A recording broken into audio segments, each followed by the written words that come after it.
Welcome back again. Thank you for returning.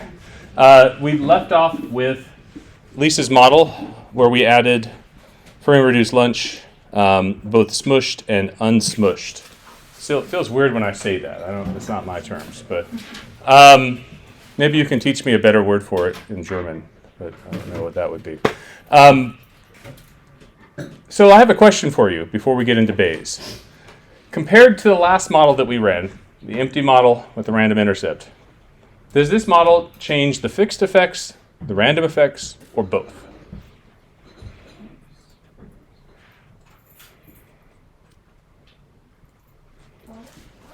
I hear both. Anyone else? In this case, it only changes the fixed effects. It's a good try, though. And actually, because you participated, you get an award. No, just kidding. But no, the reason I asked that is because in the stand code, if you remember the model that was the random intercept model, prior to this, we had, that's not it, right here. We had, in the model, a general method of using fixed effects, but we only had a random intercept. So it turns out the two models that Lisa just ran, because they only differ in the fixed effects, we don't have to redo anything in Stan. We can use the same Stan program and just change our input into Stan by changing the model matrix. If we change the model matrix, we can run any sort of model with a random intercept with it here. So that's what we're going to do in the next set of examples here. So the big difference is the formula. So the first model Lisa had run was where she had entered in free and reduced lunch as a level 1 predictor with no other level 2 predictors, the smushed model, right? And this model we can also do by changing the model formula to just include free and reduced lunch in the right hand of the tilde. And to keep consistent with Lisa, she likes to put a 1 there, so I can put a 1 there as well. We put that formula in.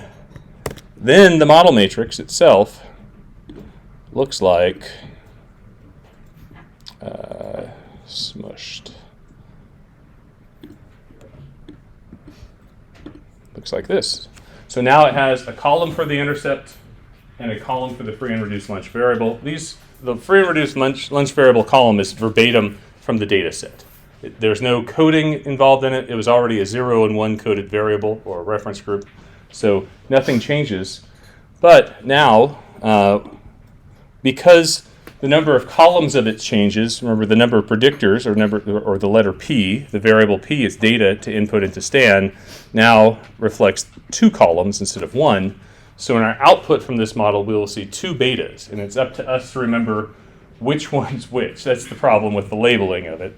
But the good news is the column names of the model matrix. If we do call names of the model matrix, the betas will be in this order: intercept and free and reduced lunch. So that's the one catch with the code. We have to sort of remember what the order of the variables are. So again, I won't run this, but I will tell you, I'm not recompiling Stan. I'm not running a contrast in this. I'm just adding this smushed effect. I'll go and load the data from previous. Assess convergence. Also converged. Hooray. It's good news. And now let's take a look at the results. So our results, I guess I don't need to do that. Again, you saw the intercept was 6.18. It's pretty close to what Lisa had. Negative 1.18 is very close to in fact, to 2 decimal places, the same as what your results were for the smushed effect. And remember, when it was unsmushed, I think it was negative 1.04. This is a blend of the level 2 effect and the level 1 effect.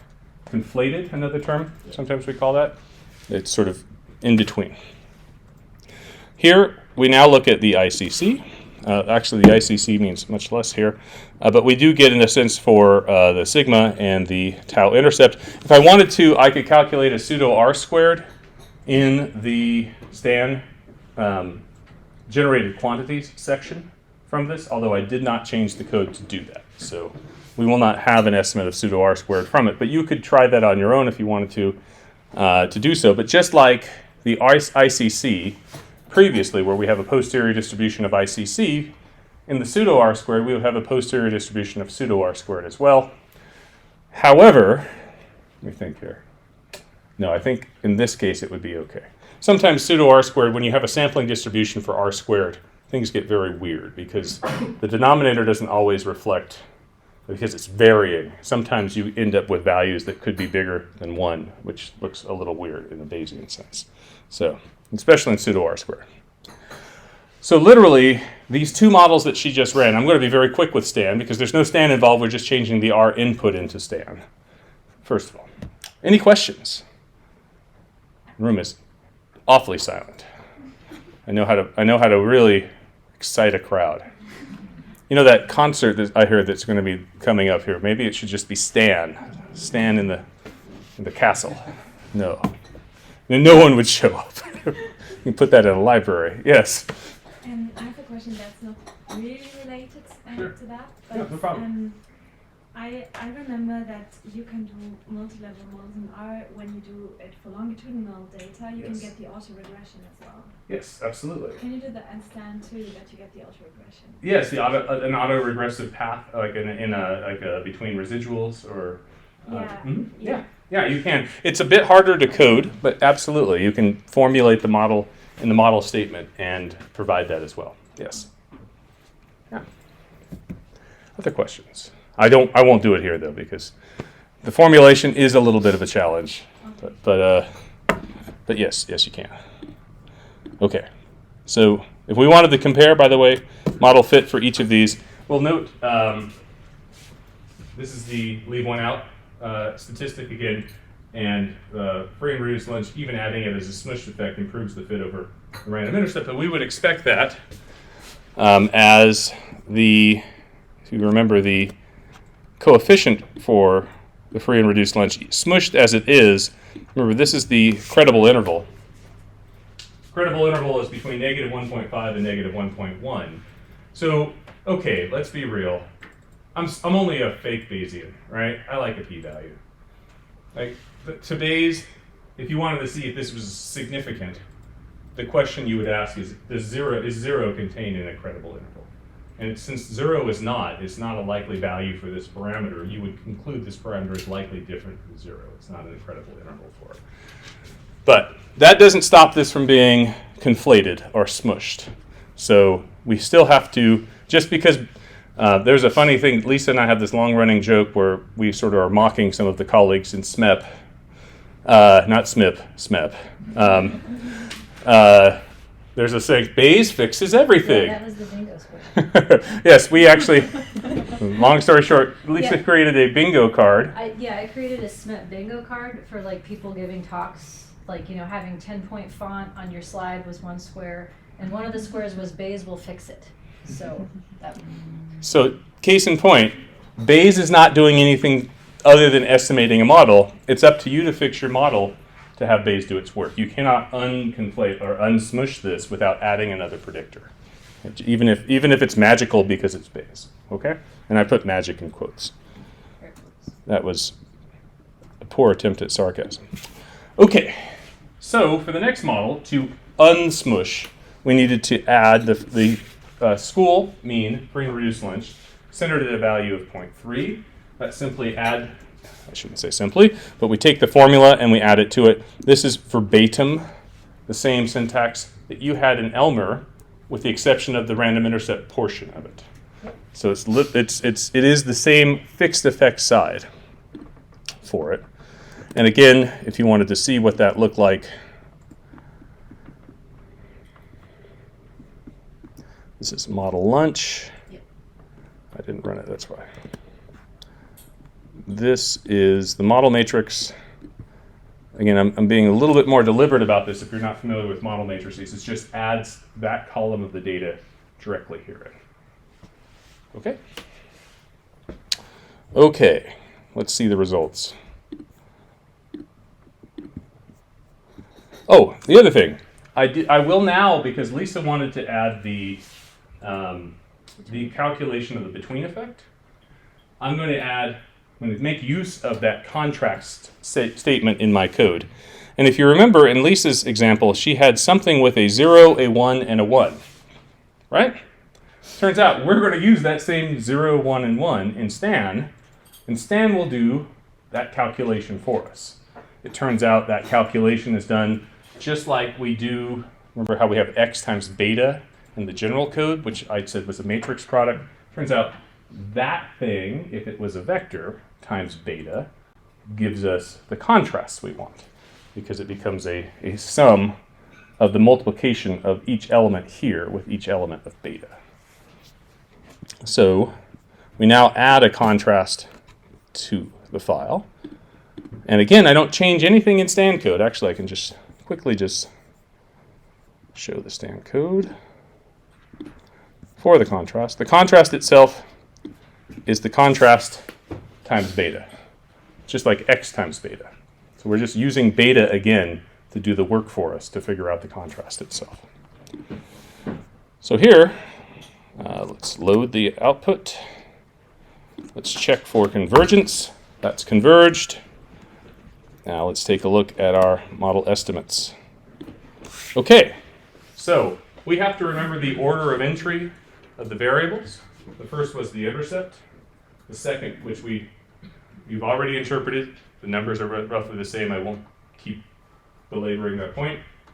Now we have the within effect of a person's free or reduced lunch status on their assessment score. Then we have the contextual effect, the effect above and beyond the person once you can of school. Hope I'm getting that right. Now, see, I feel nervous saying this in front of Lisa. Because she's going to be like, that's the between. No, just kidding. The between is down here, right here. This is the between effect. And again, all of these do not include 0 in their credible interval as well. And just to highlight what's happening with that between effect, to try to add to the Bayesian fun that we're doing here. Here we're going to do draws and we're going to do contrast. Hey, look at that. It even guessed it for me. Nope, it didn't. Never mind. I need a bracket 1 here. It almost guessed it for me. This is the posterior density of the between effect. So this is not a model parameter. This is the combination of within plus contextual.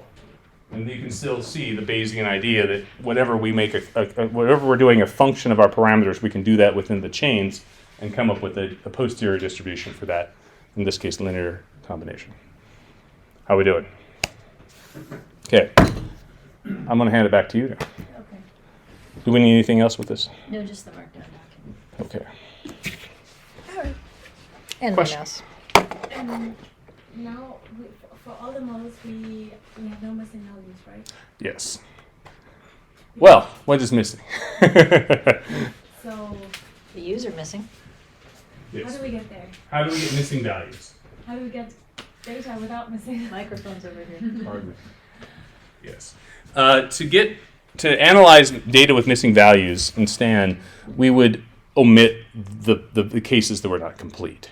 And so we'd need to add an additional loop in Stan to sort of indicate, don't use this case because it's not complete data. The alternate to that is to phrase Stan, in this case, if we had missing data that was a continuous variable, not the 0-1 dichotomous variable, the continuous variable, we could have Stan use the model to impute what it should be using Bayes' theorem. But that I don't show in this class. But I'd be happy to answer questions for you afterward or during through email or however you choose to correspond.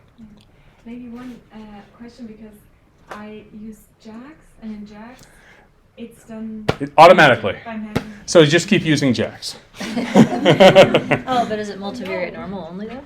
No, JAGS, you can use it in JAGS and anything. So what happens in JAGS is effectively that missing data now becomes a parameter itself, and it uses Bayes' theorem to fill in what that parameter should be, usually Gibbs sampling.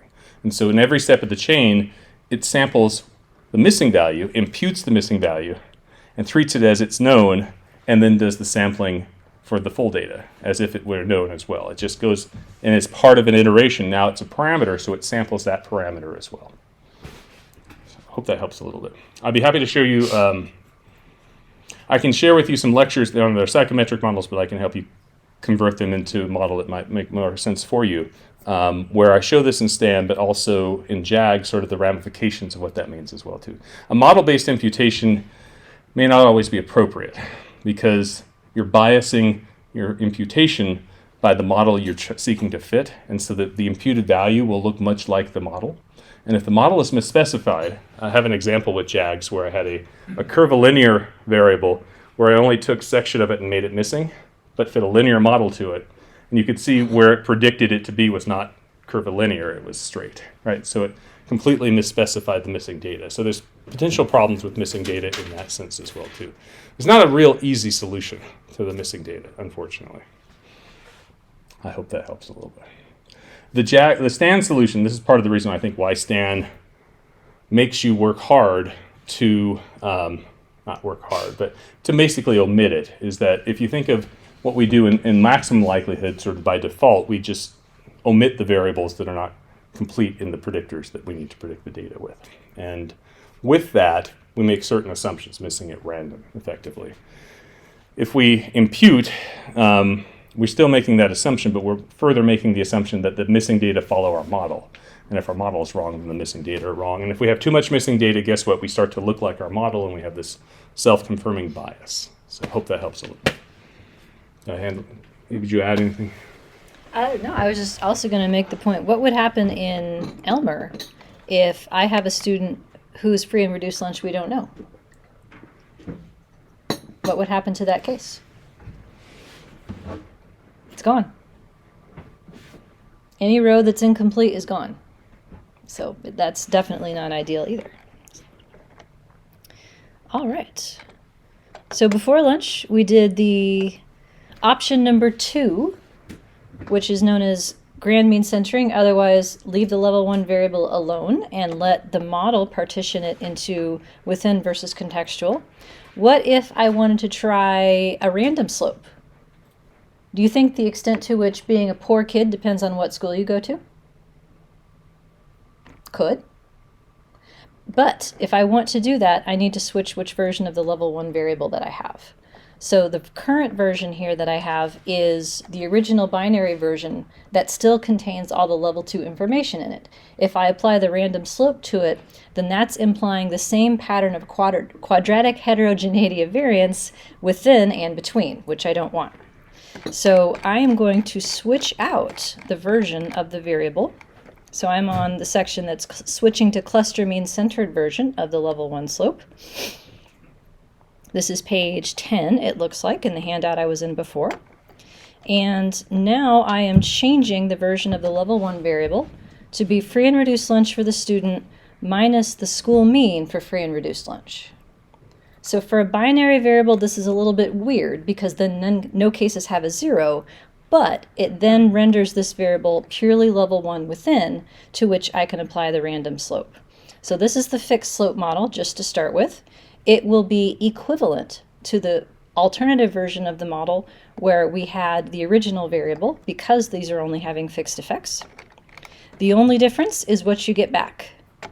So in this parameterization, we have the within effect, the minus 1.04 that we saw before lunch, and now we get between at level 2 instead of contextual. So the between effect, the minus 4, is not controlling for whether or not a given student has free or reduced lunch. So then if we wanted to get the contextual effect that does control for whether or not a student has free lunch, then we do a linear combination with a negative in it. So what this means in English is I'd like the between slope, which is in the 3rd spot, minus the within slope, please. And it says, sure, here you go. And there's the contextual slope. So either way you phrase it, so long as there's only fixed effects in the model for the slope, you can get the other that's missing. And all of the rest of the output with respect to the variances, log likelihood, etc. is equivalent. All right, then we have the multivariate model. So do you remember option 3 for how to unsmush it? We did option 2 first, constant centering, meaning just leave it alone. Then we just did option 1, which is manually partition the predictor into its level 2 versus level 1 parts. Do you remember option 3? What is it?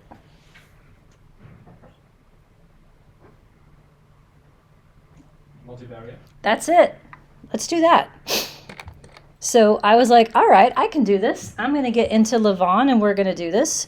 And then Levon's like, no, you can't have a categorical variable and a multi-level model at the same time. Okay, so I have to pretend that free lunch is a continuous variable to make it go. That is not necessary in Bayesland. So because of Levon, I have to do it this way. So this is just as wrong as smushing. I wouldn't go that far, but it is a flavor of wrong. I will give you that. So this is what I had wanted to do was logit of free and reduced lunch is equal to a fixed effect, and I'm using superscripts to try and keep track of what's what here. And then the intercept for free and reduced lunch is a combination of a fixed effect and a random effect. So it's basically combining the two models that we started with, where I'm predicting free and reduced lunch as an outcome with an empty model, and then using those variance components to try and predict those of the sum score. So in the sum score, then I have my free and reduced lunch variable here. And then note, rather than the school mean, I have this guy, beta 0, which is the random intercept for free and reduced lunch. So the idea is that rather than forming a box, an observed school mean that pretends that it is perfectly reliable, I'm asking it to form a latent version of the mean that understands that it's not perfectly reliable.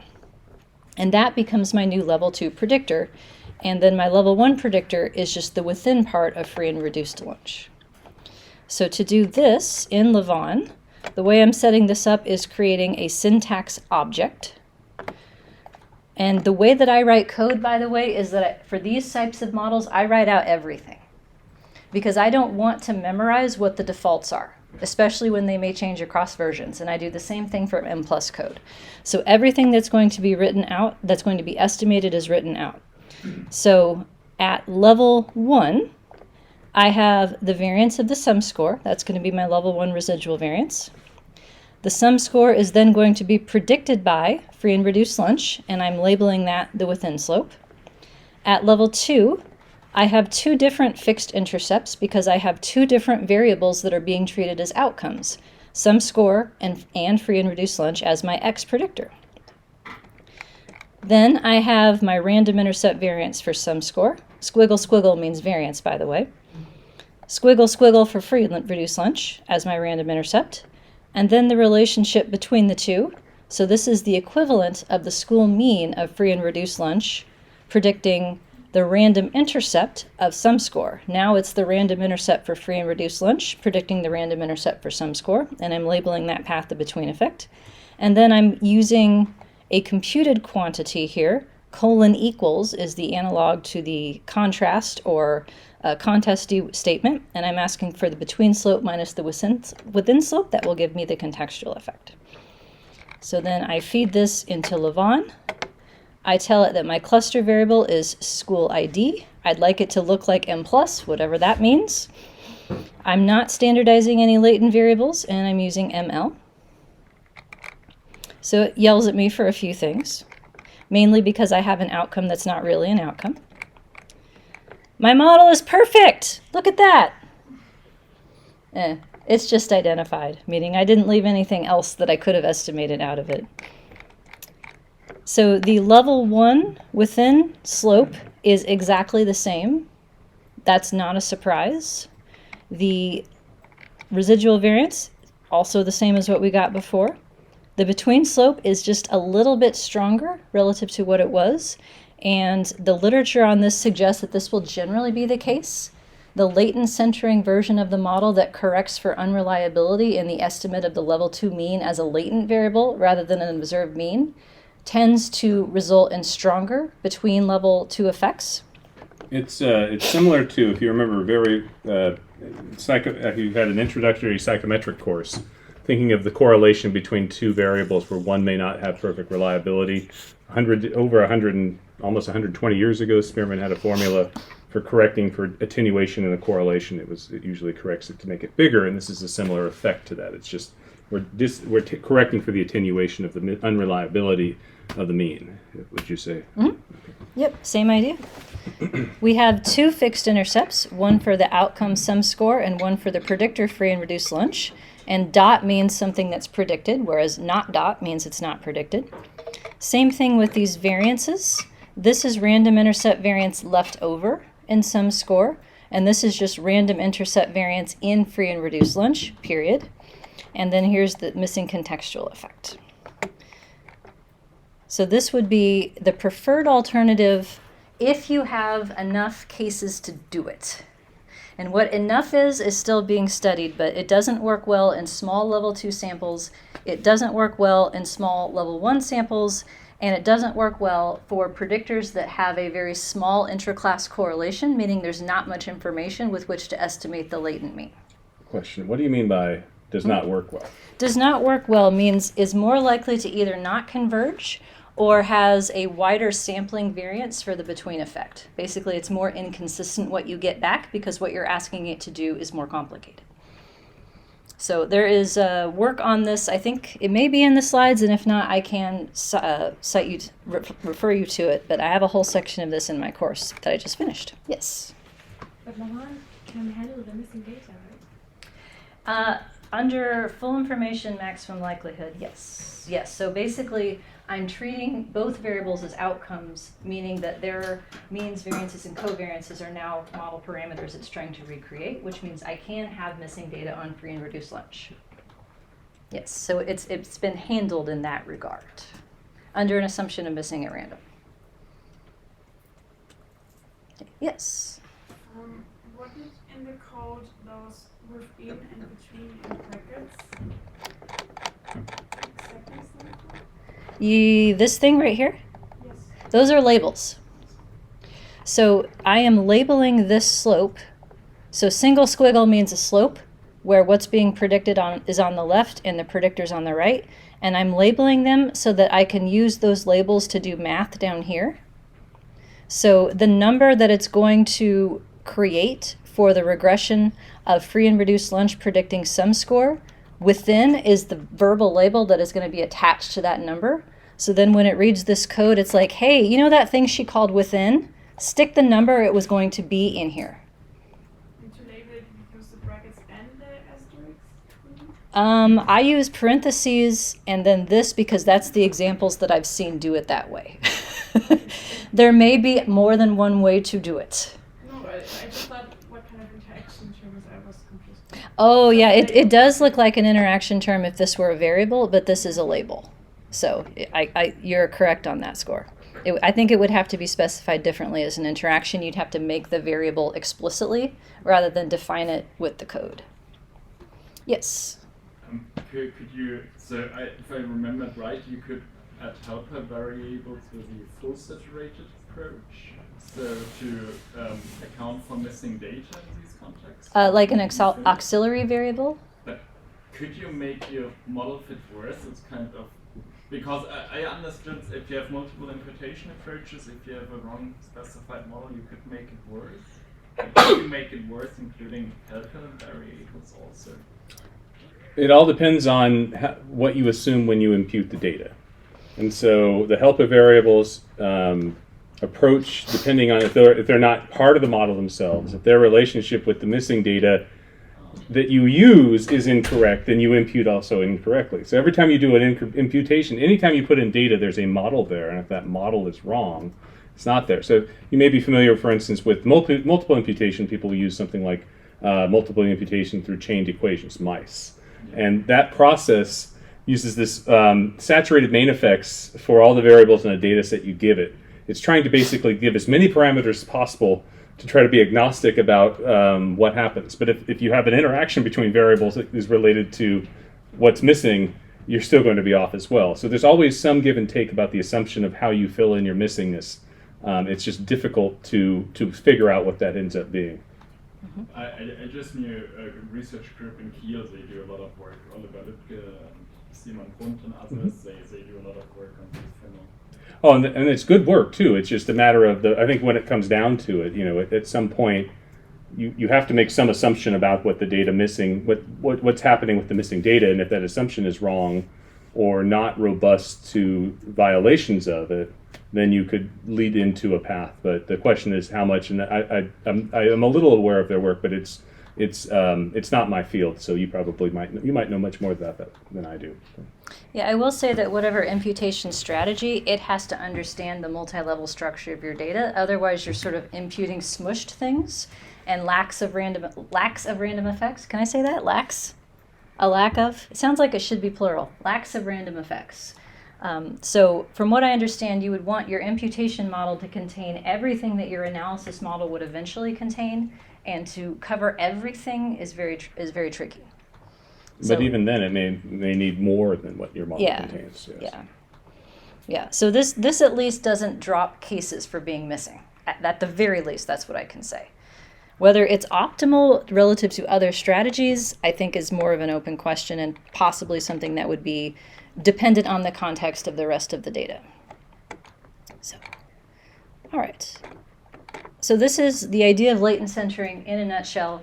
Treat your predictors as if they were outcomes. Let the model figure out how much of their variance is random intercept at level 2 versus level 1 residual, and then you can use the random intercepts as predictors, and you can use the residuals as predictors.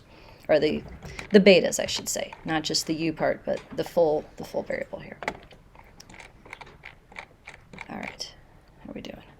Do we have enough strength for 2 more models? Do I get to go here? Yeah. Do you have this one? I need to do this in Stan. Okay, you want to do this one? Yes. All right, Before we go further. you do it. All right. Stan's turn. So I'm jumping in here because when we start to do multiple random effects, the level of difficulty of Stan goes up a bit. So I'd like to jump in here and talk about this. So quickly, Lisa, is smushing right, wrong, or less than ideal? I'm going to ask some English questions here, some labeling. What's it? It's wrong. Smushing is wrong. Is this model right, wrong, or less than ideal? I say it's less than ideal because it's missing the logit. That's right. So we're predicting a binary outcome in the multi-level part of this with a linear model, thereby over-parameterizing it, because in a binary outcome with a Bernoulli distribution, if we know the mean, we don't need to estimate the variance. The variance is known. Here, we are estimating a variance and estimating a mean. So it's slightly less than ideal. I wouldn't call it wrong, Yeah, it is wrong. but it's less than ideal. And if you said, all I know is how to do Levon, okay, that's at least better and a better direction. So I'm not trying to pass judgment over here. I guess I'd be like saying, is the sum score less than ideal? Probably less than ideal, right? Yeah. Okay, let's do this in Levon. Let's do this in Stan. Stan doesn't have the problem with Levon because Stan makes you do it yourself, right? For the most part. So, sure this is the right one here. Nope, that's not it. Let me just find where I found it here. Let's see. That looks right. Yeah. Okay, so to do the Stan model, now we have 2 outcomes. And we saw this before in the item response theory code. We can have more than one outcome. That's no big deal. We just have to say that the data follows some distribution. So let's start with our model. We see our score. That is y from our previous outcome. Now I'm no longer using x beta. I'm labeling things with the variables names and the slope names that we're used to seeing, because this is getting a little bit more complex. And beta, if I had a beta, I actually have 2 betas now. I've got a beta for the score outcome, and I have a beta for the free and reduced lunch outcome, right? So here, the score, I'm going to have a fixed intercept, what we call a fixed intercept. We'll have a free and reduced lunch slope. This is our, in this case, what is this? Within slope right here for level 1 with our free and reduced lunch data that come in. We will also have a free and reduced lunch slope. This is our, in this case, between effect, pardon me. And then this term right here in the parentheses is the random intercept. And you see it highlights it in 2 different places. So let me jump up to the other model. Free and reduced lunch is the other outcome we have. So free and reduced lunch has a fixed, what we call a fixed intercept, and a random intercept for school, right here. Okay, so far? So what we're doing is we're taking the free and reduced lunch down here, taking it from the model for the free and reduced lunch observation and putting it in the model for the outcome for the sum score. Finally, to finish up this model, we have a random intercept on the sum score, and we have a level 1 variance as well. So now let's count up what we end up having. We have the same 1, 2, 3 fixed effects of score that we had before. In this case, contextual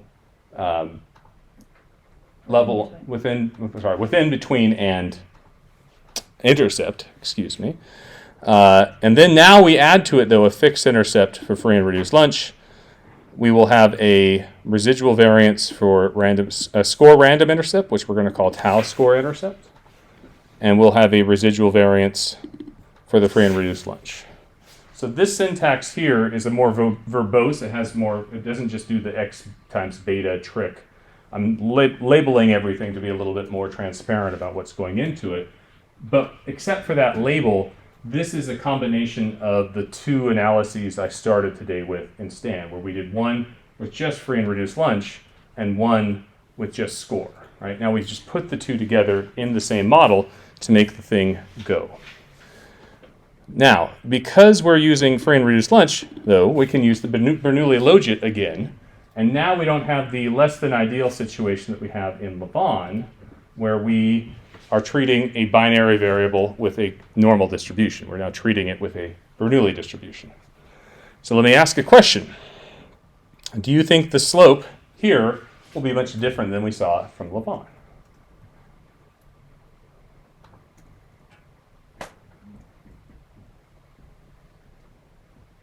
What do you think, Lisa? I don't think so. Are you sure about that? We're going to find out. Okay. I'm going to say, what is the scale of your predictor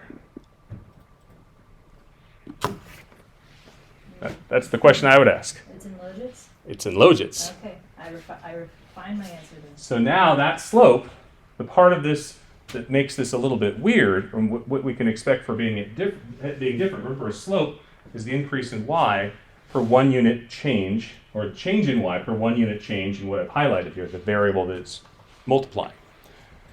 The variable we're multiplying in this model is in logits, right? The logit scale. Whereas in Lavon, that variable was predicting a probability. So it's not in logits, it was in like the data scale itself. So we will expect to see a difference here.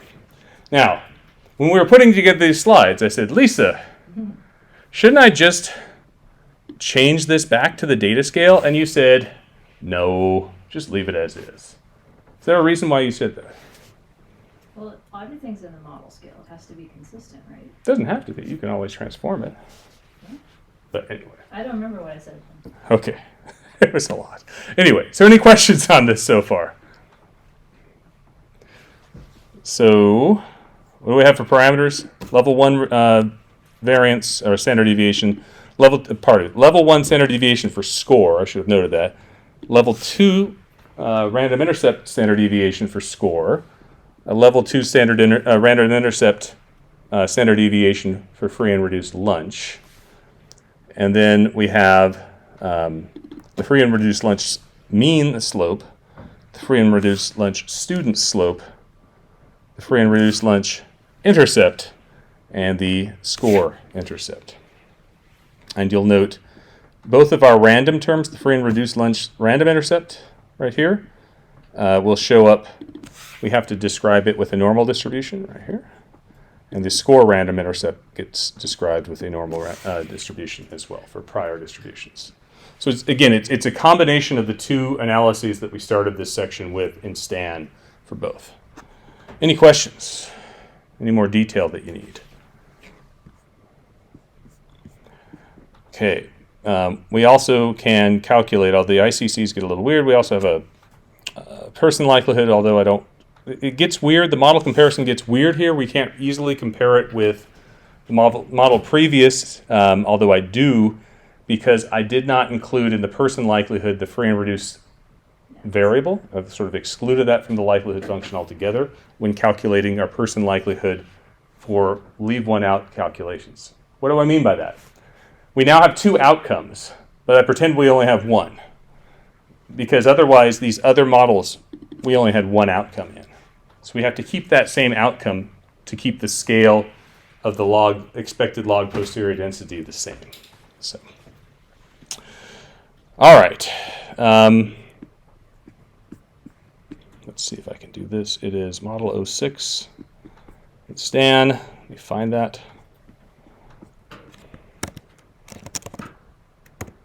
There we go. We go down and just load the result. You think it converged? I think it converged. That looks converged to me. And let's take a look at our results. Okay. Now, things are a bit different again because the scale of our predictor for our free and reduced mean slope is different, and it's a between effect. Correct? All right. So now things get all crazy. The score intercept is our intercept for the sum score. So again, that is for a student. You note that number is different. It was in the it was 6 something prior to this, I think. Why is it different? Why should the intercept change? Go back to basic principles. What's an intercept? The expected score when all the predictors are 0. Well, free and reduced lunch slope for student is still the same variable, so that's a student who is not on free and reduced lunch status. But the mean now is different because the 0 here is somebody who has a 0 for the random intercept for the free and reduced lunch slope. So this is for a student whose school is at the 0, the average school for free and reduced lunch itself. So it gets a little bit more complicated than interpretation. So, but I think the conclusions we would make are a little bit different. And I could go convert this into, instead of keeping it in logits, I could go back translate it into probabilities if I wanted to do so. And then I think we would see a lot more similarities with least squared. Likewise, we could calculate R squared. I didn't do that as well. And I won't do that because that's not really the point of this section, but this is something we could calculate as well to build from before. I think that's the model. I think that's where it's going to leave off. Questions? Is it underwhelming to see it on logits? Would you have preferred it in probability? No? It's okay? Or is it just 2:45 on Thursday? Okay. I'll stop here. I have a question. Yes. So in your building of the model, the variable that you used, Nope. No? Don't touch my screen. Sorry. My laptop you can go like this on No. and it's fine. Which one are you looking for, Stan? Yeah, this. So if you took the fixed intercept out, Yeah. then would you have basically centered the variable? I don't know. I think that's what would happen. Possibly. So then it would be centered in the same interpretation. Possibly. Do you want me to try it? No. Okay, good. Just a hypothesis. We'll find out if it's supported or not. All right. Are we hanging in there, folks? Maybe.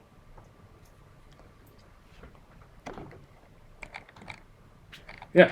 Could you extract the span code from the DMBS package? I probably could. I haven't really used it. I never used it. No, me neither. I just roll my own Stan code. Look, I used to write my own algorithms without Stan and JAGs, and now I'm finally admitted defeat and use Stan and JAGs and things. So I can't use someone else's package. Does BRMS do multivariate, though, or is it only univariate? It seems, from what I've looked at, I don't know the answer, but from what I vaguely remember, it was It was very much like LME, like Elmer, right? LME4. That's where what you I thought. So that was, you could trick it into making it multivariate if you thought hard enough about it, but maybe not with, Well, it'd be the stack data trick. It wouldn't be, yeah. wouldn't be a separate outcome then. Yeah, so that's... All right. Now I have 2 models left if we have the strength.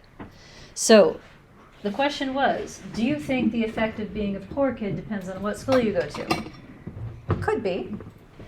So show me in my equation where that hypothesis lies. What have I added to answer that question? Is U1C term? That is exactly right. This guy right here.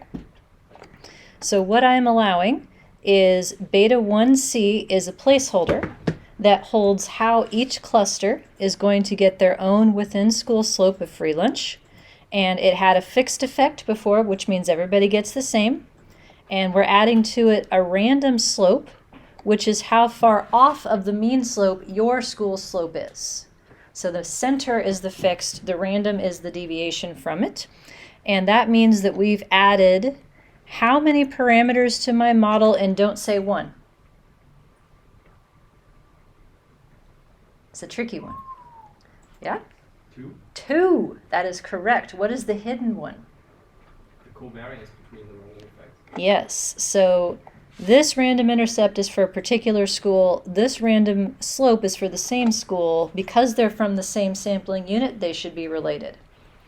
That is something that I think most people agree on. It is a default in LME4. I'm not even sure how to change it because I would never need to. So anytime that you add a random slope, you are adding its covariance with the random effects that are already in the model. So it's not obvious from this way of writing the equations, but it does show up if you write it out as matrices instead, which I tried never to do on purpose. So where is it in my Elmer code? See, we'll turn this into a game. Find where the random slope goes in my code.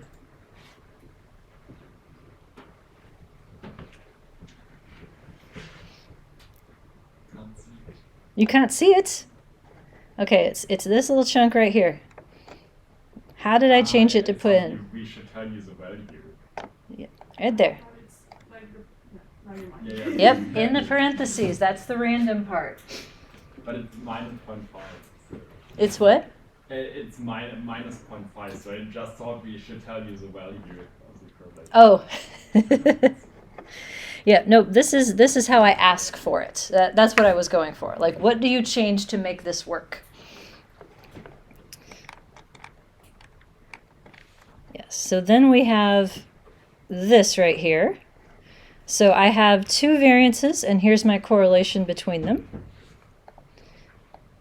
And it looks like my variance of my random slopes is 0.06. How do I know if this helped my model? In frequentist land, at least. I don't have a p-value here. What do I do? Anytime you want to add random anything to a model. Unlikely ratio test? That's it. -2 log likelihood difference relative to the model without it. So here's my RANOVA again. In the afternoon, we all feel like we've been RANOVA. Not better. It works. Here's my test statistic, 1.6 on 2 degrees of freedom, and a p-value that's 0.44. So in English, what does that mean? Or German, I guess, but I won't understand your answer if you give it to me in German. If I added my U1 variance for a random slope and it didn't make my model fit better, does each school need a different slope? Doesn't look like it. In terms of effect size, do you think it would make any sense for me to try to talk about a pseudo R-square after adding this variance component? Some people would. I am not one of them. To me, this is not an explanation of variance, this is a reallocation. What it's doing is taking part of what we thought was within school residual and moving it to level 2 to be level 2 slope differences. So it's reallocating the variance into 3 piles instead of 2, but that pile would still conceptually be error. 0.06 is all the reasons why some schools have different slopes. Turns out there's not that many reasons. But it still is error from that conceptual perspective because we don't know why each school would need a different slope. Just that it could or not.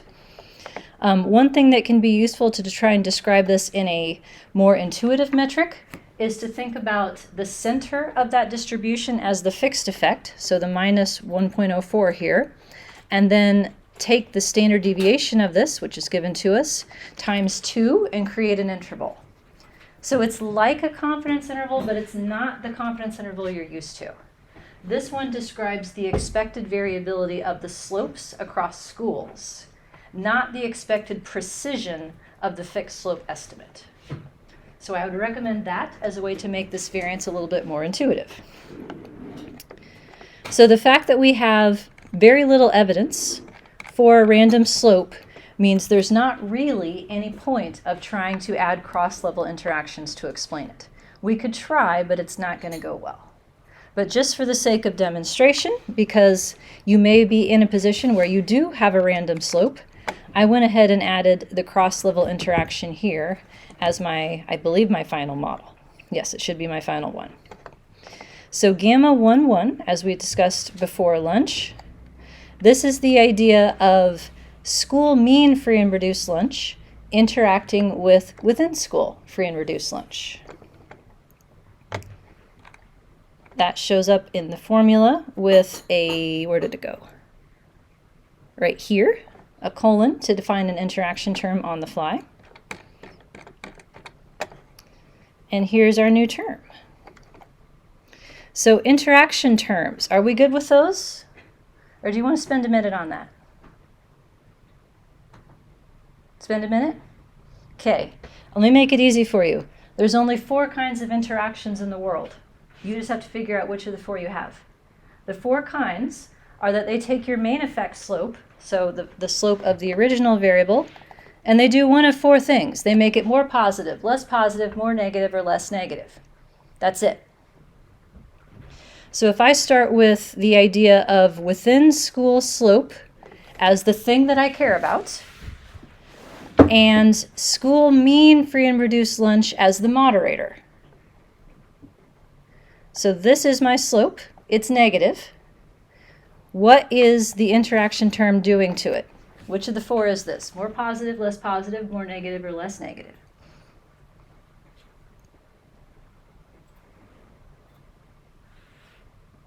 I have a negative effect of within school lunch, and I have a positive interaction term.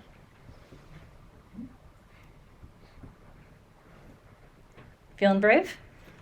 Less negative? Less negative. Yes, it is. So if you want to describe less negative in more understandable terms, I would just say weaker.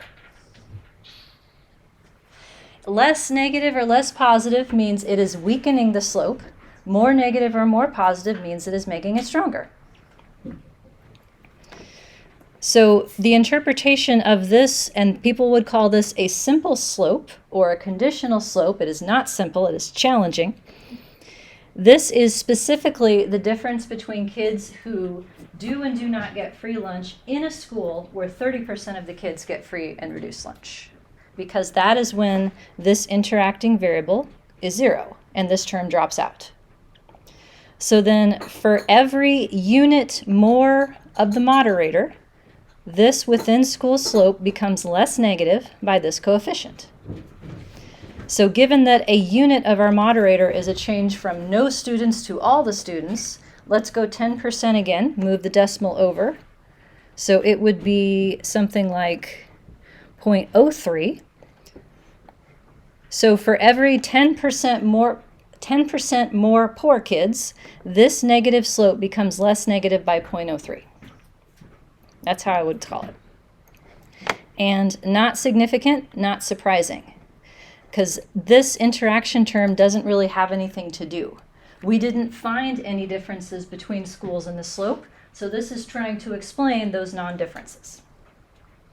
It is possible that you could have a cross-level interaction, though, that is significant even if the random slope was not significant. The term for that would be systematically varying. It's somewhat controversial, but I think so long as you've done your due diligence in testing the random slope first, you still could test cross-level interactions. So the idea is that systematically varying would be a middle ground between fixed and random.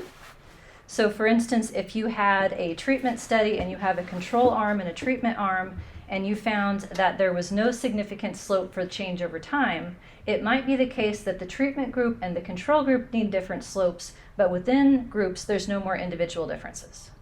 So the slope would vary systematically as a function of what group you're in, but not randomly otherwise. So something like that for this might be that, you know, the slope differs systematically based on the lunch composition of your school, but not randomly otherwise. That would be what it means if we don't have the random slope in the model. So, chapter 2 of my book is a tutorial on how to work with interaction terms, if this is something that you want to get stronger in. It turns out that once you unlock that key of less positive, less negative, more negative, you're home free.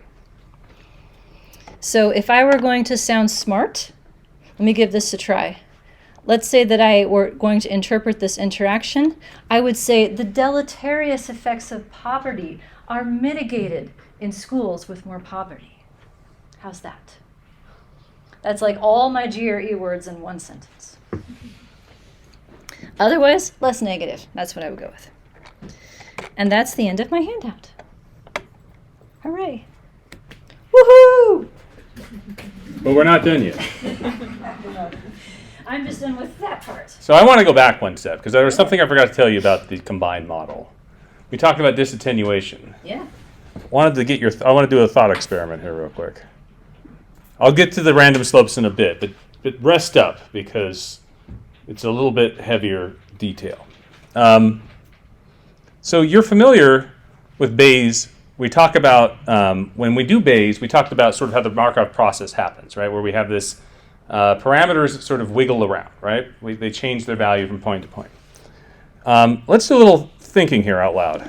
We have our free and reduced lunch. That's an observed variable. It doesn't change. At any iteration of the chain, it's always the same. So that means the posterior distribution of the slope that multiplies it is always working with the same data every time, right?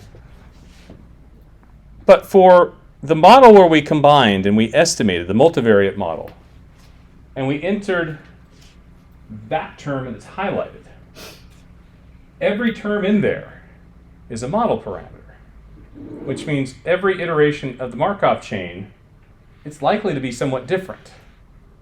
So what do you think the impact that is? What do you think is the impact of that on its slope multiplying it? Your dad is texting me. Anyway, sorry. What do you think the impact is on the slope that's multiplying it? Yeah. It might be attenuated. I'll go a step further. We should have disattenuated it because we actually have not reliable. But let's think not where its point estimate is or its center. Let's think about variability. Right? Because the data for it has variation. What do you think the shape of that posterior will be? Will it be narrower, or do you think it'll be wider? We can't compare directly because I didn't put it on the same scale. But it turns out what will happen is we're disattenuating the slope. However, we're injecting more variability into its estimate because the term that is multiplying it by, we're sort of putting back in its variability again. It's no longer what it should be. So what we should see is our posterior distribution of slope should be wider. And this is an interesting feature of this attenuation, sort of like if you think of the classical correction for correlation, people talk about, oh, reliability reduces the correlation, but it also reduces the standard error of the estimate. Because what you end up thinking is that one of the variables has more information than it really does.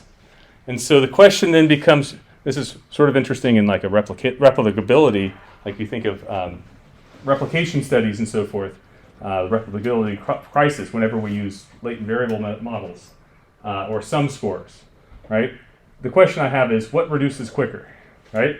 Does the point estimate reduce faster, or does the standard error reduce faster? Because the ratio of point estimate to standard error, if you think of it as a pseudo-Wald test, like we would in maximum likelihood, might increase if the standard error reduces at a faster rate than the point estimate. Just a thought question.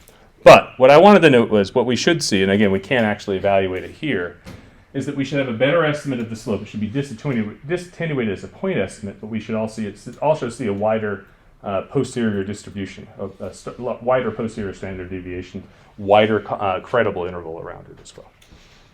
Just something to think about. I mention that because all of this is how we build our multi-level measurement model tomorrow, right? We're no longer having the sum score. It's going to have error in it too. So what we're going to be predicting is a latent variable, and we're going to be predicting it with another latent variable as well, so that we can have treating each of these in the way that at least the best of our knowledge should be treated. Less wrong, I guess it would be. When I say less than ideal, instead of less than ideal, we're trying to treat it more properly. But you'll see that there's lots of hurdles to it. So I just wanted to make the point. We sort of are moving quickly here to get through this last section of not multi-level measurement models. But one of the things that this approach does should give you, I believe, a more accurate measure of variation in the point and the estimate itself. And it might be more realistic as it goes forward. I don't know if you've seen that in your results, but I'm not sure. all right. Okay, any questions? How's it going? We only have like 40 minutes today, okay. Yeah, question. So, just give you an article regarding just your last argument. About the, Bruno Zumbo had an article 2013, I want to say, on that topic. It was somewhere along that line. But I don't know the answer to it, that's why I'm sort of conjecturing it. But I have a suspicion. Okay, I believe the result of his article sort of implied that. I don't think it was direct about that, but that's what I took from it. But it is an interesting thing, because we often think about what the effect of the point estimate is, but really, if we're talking about hypothesis testing, we should be thinking about the effect on the standard error, or the standard deviation of the point estimate. And I think that's why one of the reasons I like this approach a little bit better. Anyway. Okay, other questions? What's wrong with your dad? He needed help with Hugh's iPad. Of course. Sorry. Life continues outside of Bayes land here, right? That's what we call this. It's like this is like our, I don't know when the last time we went 8 days anywhere by ourselves were. So this is like a vacation that we're working through. Vacation, and our vacation's about to get even better. How many of you know what a Cholesky decomposition is? I'm not joking. I'm sorry. All right, let's talk about stand code for random intercept models, where we actually, not random intercept models, pardon me, random slope models, when we have more than one random effect. Okay, this is going to be a little bit technical. I'm going to try to not make it as technical as I need to. There's just a few steps. When Lisa asked the question, how many parameters am I adding by adding a random slope? And the answer was 2, because there's a covariance between the random effects. That sounds, first of all, like, where did that come from? Number 1, right? And number 2, like, how do we estimate that is the next question. And how do we estimate that in a reasonable, numerically stable way? So let me just jump into the idea of a bit. So this is a tough thing to throw on you on a Thursday afternoon. You've heard of matrices before, covariance matrices, right? And you know, in a multivariate normal distribution, we have to do the following.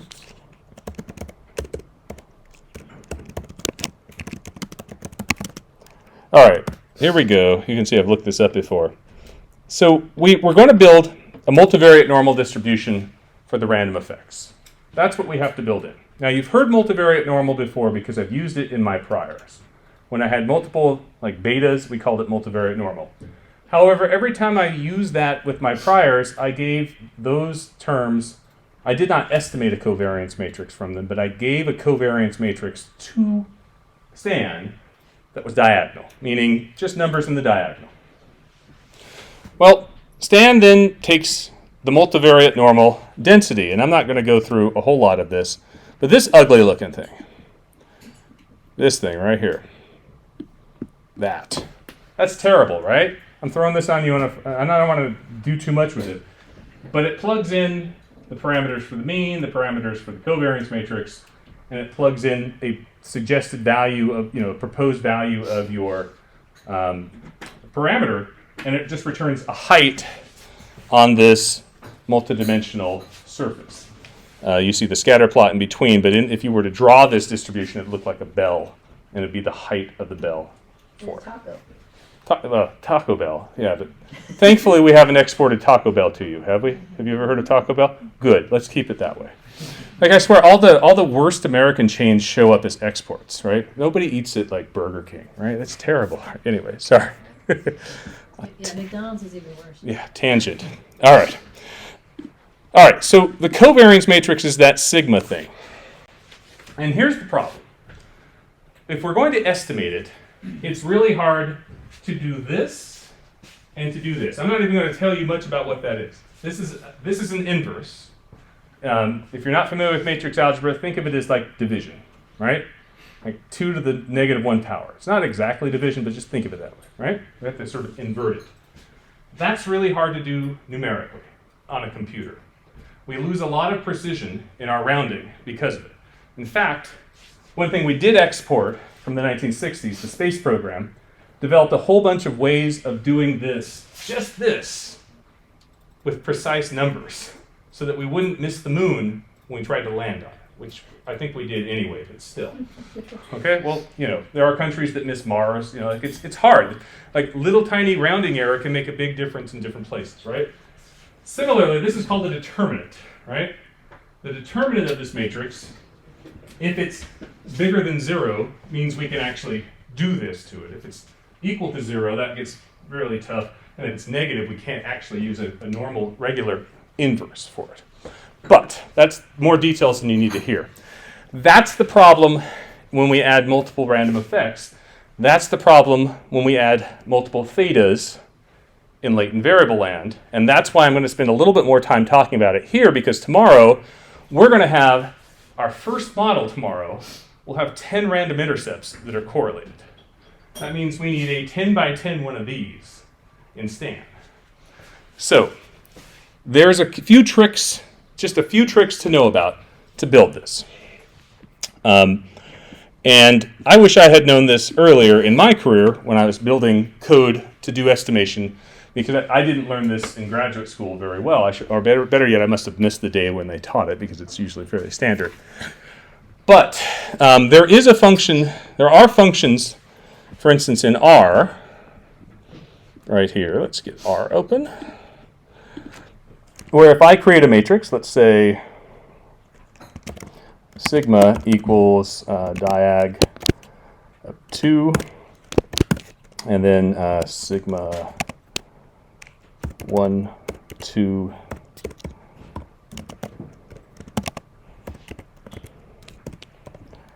all right, so here is a correlation matrix, right? I can use a function in R to take its inverse. It's called solve. Now, why is, first of all, solve listed as the function to invert a matrix? Wouldn't you think it'd be inverse, right? That's a clue. To invert a matrix, we actually have to do it well numerically, we actually have to figure out how to do this in a system of linear equations format. So what we have to do, and it turns out the easiest way to invert a matrix is to take our original matrix, sigma, and to make it into half of itself by using what's called a matrix decomposition. Now tell me that's not a terrible term for mathematics. Like, math is like the worst marketing there is. What are you going to do? I'm going to decompose a matrix, right? That word means a lot of things that are not, and none of them are good, right? So there's a way to do this where I do the following. This is the Cholesky decomposition of sigma, right? This is the upper triangular form of this matrix. And in effect, it contains almost half of its information, right? So if I took this decomposition, L times L transpose is lower, upper, I could do this. Sorry, I'm doing math in my head, which is always dangerous. If I take the transpose of that, that looks like that, it's the lower one, and I multiply it by itself, the non-transpose version of it, I get back my original matrix. So this term right here, you can see all I've done is rearrange numbers in my matrix so that I basically have two parts to it. Because this thing right here, this matrix, this weird term with a 0 above the diagonal, we would call this a lower triangular matrix. It's a technical term, right? Turns out it's quite a bit simpler mathematically and numerically to use that in the inverse process. And it saves rounding error substantially. So the trick to doing anything with a covariance matrix that you're estimating in STAN is to use this trick to build it. That's weird, I know. How are we doing? Any questions? Other than why? Okay, so let's talk about it. Why is this will make our results more accurate and makes it easier. So let's first start with our model. This is our model where, again, I'm back into x times beta. That's the fixed effect size. The complicating part of this is the random effects. I have a random intercept, but then I also have a random slope. And so my random effects matrix has two columns to it. So each school will have an intercept and slope in that matrix. All right, with me? Okay. So my random effects itself, for school, I would like to say it follows a multivariate normal distribution with a mean vector that's 0 and some covariance matrix that I need to estimate. But instead of estimating the covariance matrix, I'm going to use a normal distribution called multinormal Cholesky. Cholesky uses the multivariate normal, but it does this decomposition trick to allow us to estimate our covariance matrix a little bit more numerically, a little bit more stable numerically, so it doesn't have as much rounding error to it. I know it sounds ridiculous. So, just like LME, what we will do is create a correlation matrix of our random effects and then a set of standard deviations for each. Because if we want a covariance matrix, we can estimate correlation plus standard deviation and get to the covariance by putting them back together, the matrix product. I know this is too much matrices. Nobody told you there would be matrices, but bear with me. These are the steps. Basically, to get to covariance right here, we need to start with correlation and standard deviation. So now what we'll have is a set of standard deviation for our random effects. That's the same that we saw before, but now we have more than one of them. So this random effects SD is actually a vector. There's two of them. There's one for the intercept and one for the slope. And then we'll define a correlation matrix.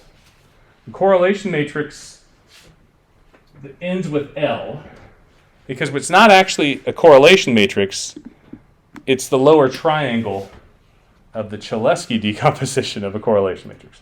Now, at the end of this, we're going to get correlation back, but this is the part that's underneath the hood that gets a little complicated. So, once again, the standard deviations, like we've done all week, we'll use the log normal prior. But for the correlations, there's actually a prior that I've only found in STAN. Maybe you can code it in JAGS if possible. Something called the LKJ prior. I don't know who L and K were, but J is Harry Joe, who also was involved in the M2 or the limited information model fit. So I started doing Bayes in like 2002, and at the time, covariance matrices were a nightmare to estimate. Actually, correlation matrices were a nightmare to estimate. We'd often have to, because we couldn't, how could we sample a whole matrix with only a diagonal equal to 1, a constraint of a diagonal equal to 1? So that was like a math thing that we all had to like work around, and the workarounds weren't very good. This has actually become much better. This is another argument for Stan. This is a set of prior distributions on the correlation matrix, where if you give a parameter, or we call that a hyperparameter, a value of 1, it basically allows for a uniform distribution among the correlations between -1 and 1. So it's an uninformative prior that will lead to estimating a direct correlation matrix with a diagonal of 1. So it's actually quite a nice, I know you probably don't believe it on this afternoon, but it turns out to be really, when I saw this, I just sort of like, wow, that's cool, right? But, you know, live through me, live vicariously through my belief in this, okay? So, we're way past ridiculous now, but basically, we are now going to estimate a correlation. We're going to estimate the standard deviation, and then this diag pre-multiply takes the random effects matrix, the standard deviations, puts them into diagonal matrix, and multiplies that lower triangle by them, thereby giving us the Cholesky of the covariance matrix. And that's the term that goes into this prior, this effect right here. You're not going to get this today, most likely, so just kind of give you the warning. Copy a lot of code, right?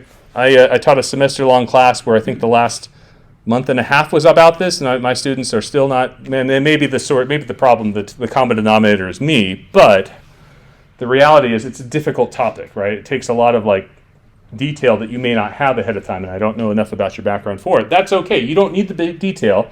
Just remember these steps. We need the correlation Cholesky.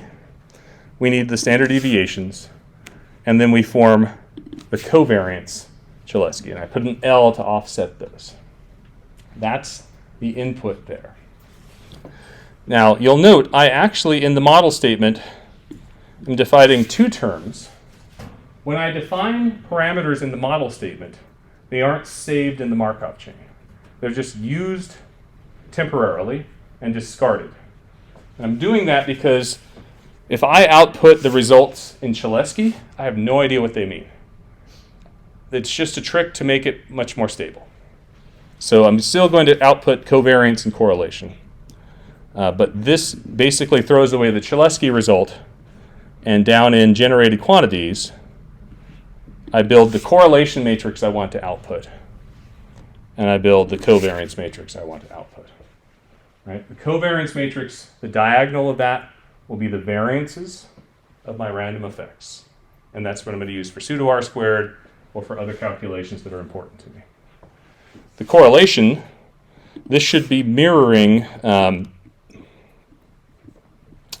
this random effects right here. So the correlation should be something like before that, this is the interaction. Pardon me. Correlation right here, somewhere right that. So what LME is doing is a similar process, although it doesn't estimate with Bayes, but it takes a set of correlations of random effects and standard deviations, and if you want the variances, you have to sort of put those back together yourself, right? It's reporting. Oh, I guess it gives you variances and standard deviations. Doesn't give you covariances. That's right. It doesn't give you covariance. I'll send this. Oh my God. Siri's going to give you covariances. Don't worry. I seriously just texted somebody. Anyway. Well, we'll see who it is. That was my ex-wife. Oh, good. Not on good terms. Why, Siri Siri? has a sense of humor today. Why, Siri? Gosh darn it. All right.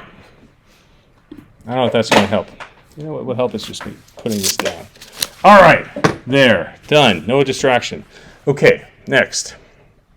So, how many of you understood half of what I said?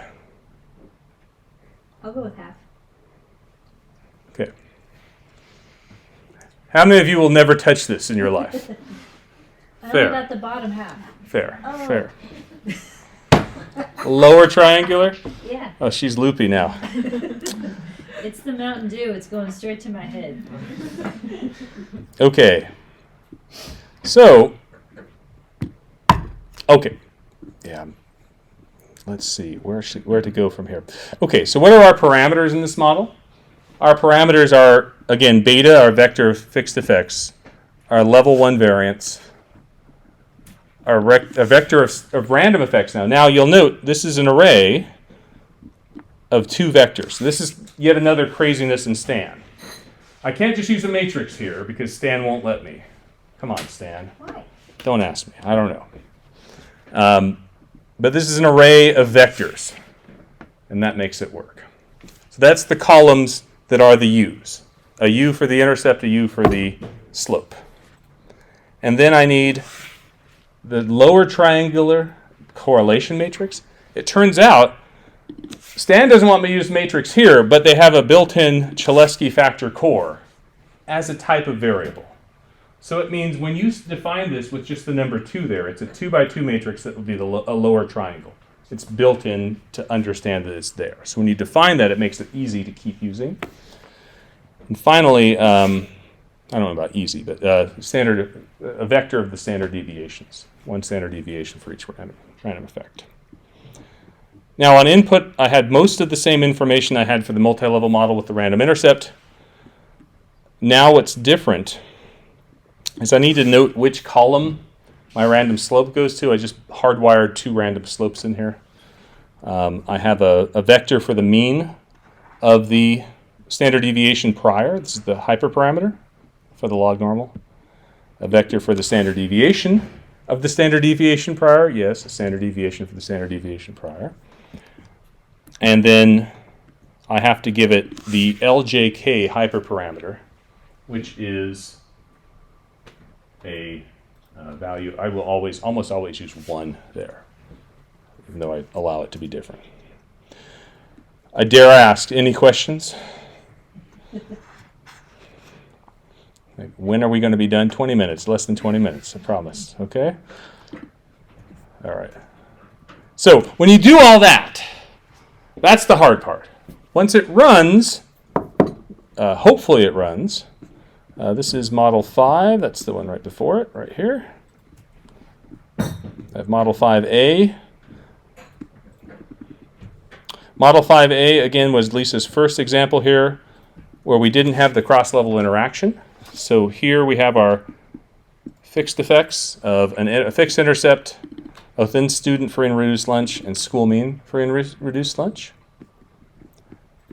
Here are my new values for the covariance matrix of estimation for the, again, a very uninformative prior here, and an LKJ parameter of 1. And when I grab the data and assess convergence, somehow it worked. Through all that, it's converged. At least that's 1.03. It's, a little bit higher, but not too bad. And now, here, I want to also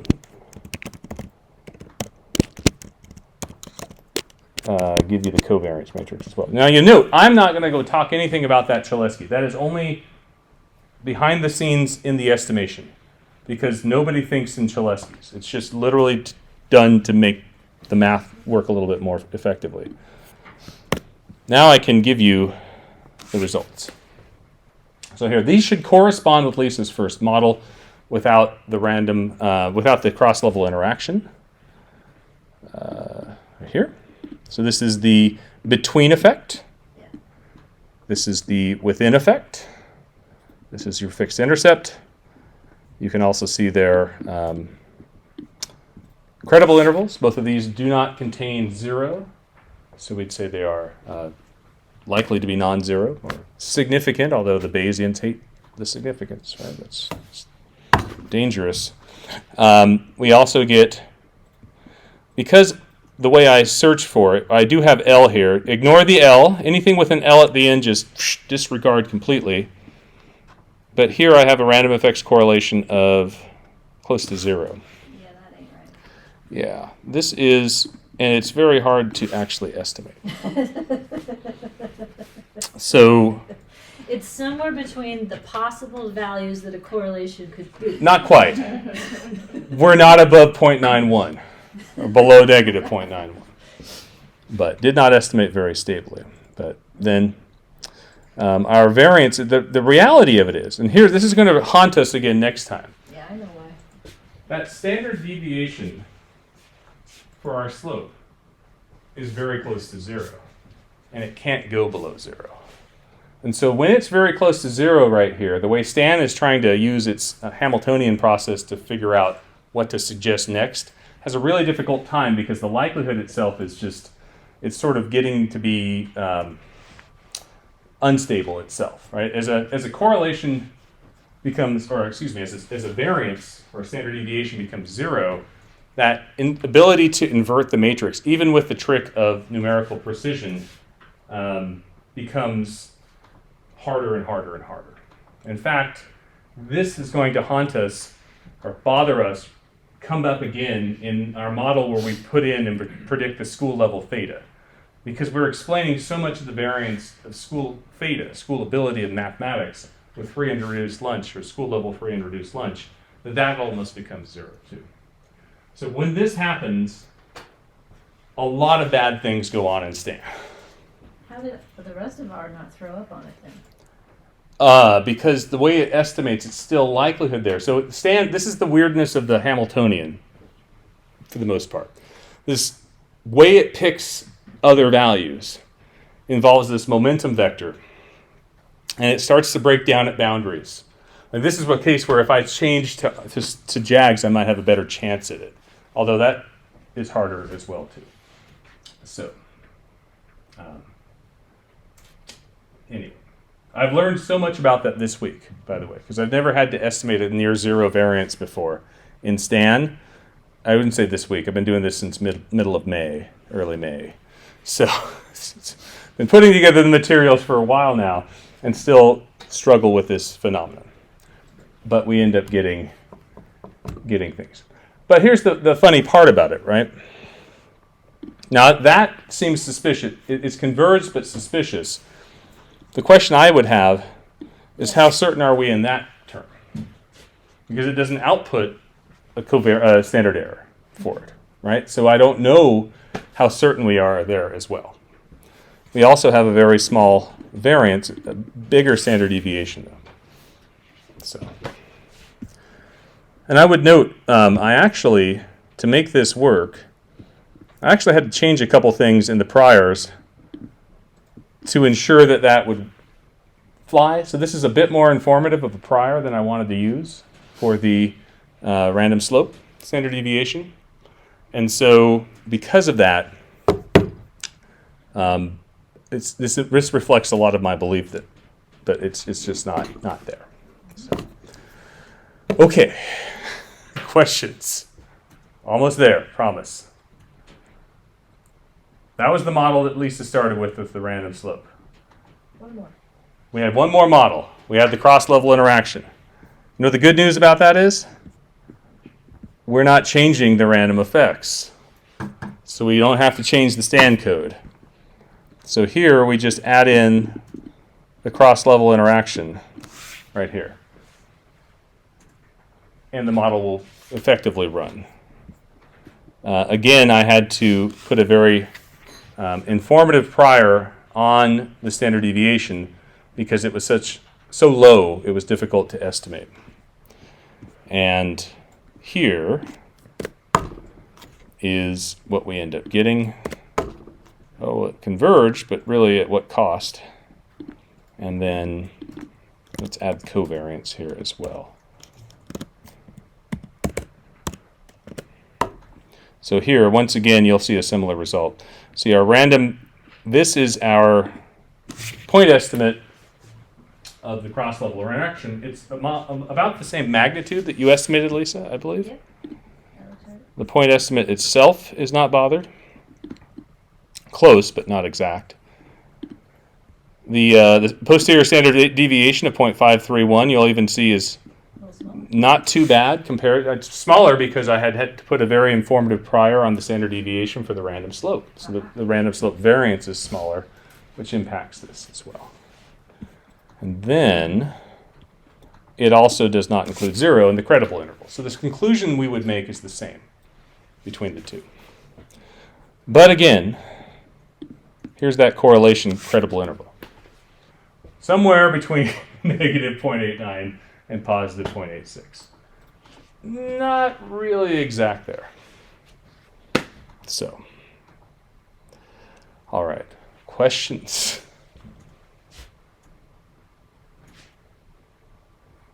Most of the models tomorrow, by the way, do work, and they're more complicated. But here's the catch.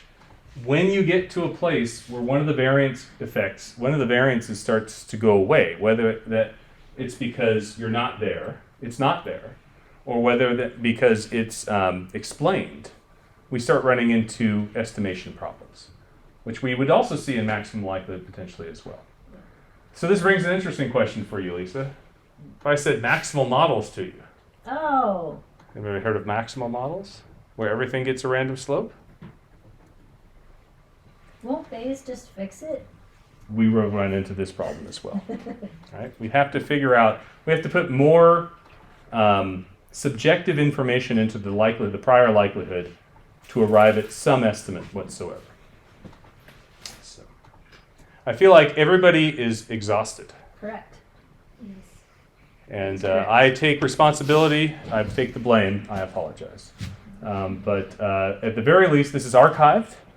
And at some point, if ever you're in a situation where you need STAN and multiple random effects or latent variables, please come back to it or please contact me and I'd be happy to walk through it with you at some point in the future. This is not easy. And it's cruel that it comes in this late in the day, this late of the week. But tomorrow, it's going to be in every one of our models. But we'll just wave hands at it, like just pass over it. Just remember that thing, just trust it. Yeah, that's it. Just isn't that a technical term in statistics? Hand waving. Have you ever heard that comment? Like we don't describe it fully. We just wave our hand at it, like. And yeah, there was this, vector and Cholesky and blah blah. But you don't need to see that. Look at the results, right? By the way, that describes a lot of like statistical training that I had before. It's like, well, I don't know about that. We're just going to, look over there, right?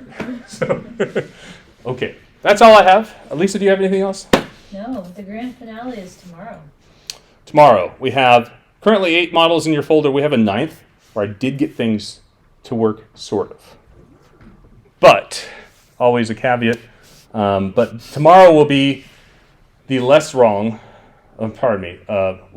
little bit more ideal way of looking at how we predict a latent variable that is school level free and reduced lunch with a multivariate model where we have a random version of school free and reduced lunch as well with it. So it's all sorts of multivariate. Turns out there are 11 outcomes in the model tomorrow, so it becomes a little bit more complex.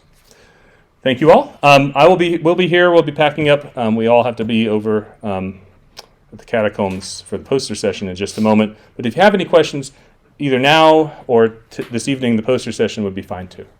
So, or over email at any time. So, thank you all.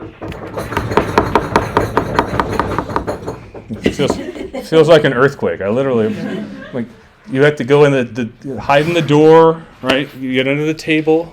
You have earthquake drills here? No, okay. Just under the table. If you ever feel it shake, go under the table.